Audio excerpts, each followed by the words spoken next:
My 3 children attend a Montessori school.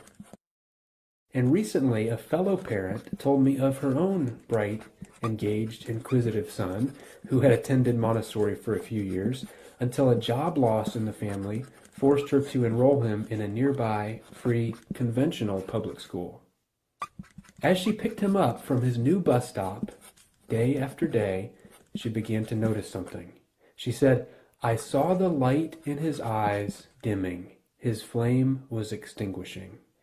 She didn't talk about her son's grades at the new school, nor about the teacher qualifications, class size, or extracurricular activities.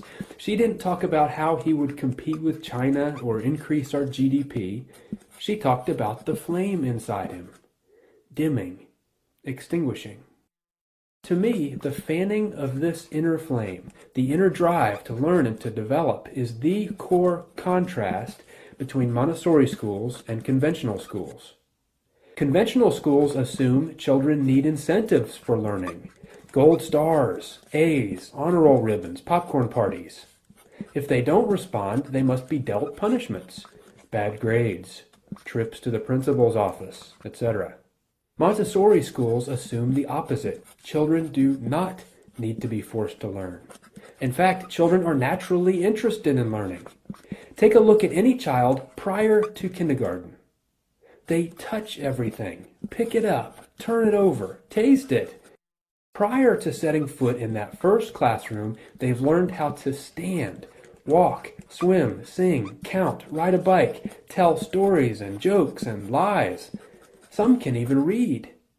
And then these energetic, engaged, accomplished 6-year-olds turn into 12-year-olds who ask, "Are we getting graded on this?"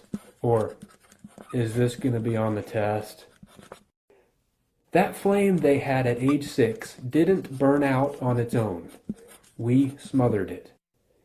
In contrast, Montessori schools stoke that flame by promoting hands-on, self-paced, collaborative, challenging, and joyful learning.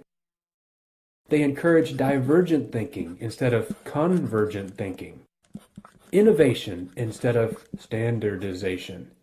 Montessori does all this with no grades, no tests, no homework. How? Well, out of many reasons, here are 2. Mixed-age classrooms. Montessori classrooms have 3-year age ranges. 3 to 6-year-olds in one class, 6 to 9-year-olds in another, and so on. The age mix allows older students to be leaders, mentors, and to help teach lessons, while younger students have the experience of working with older classmates. The teacher does not stand at the front, delivering the same information to 30 children while trying to keep all of them on the same page. Instead, the teacher moves around the room, working with students, one-on-one or in small groups.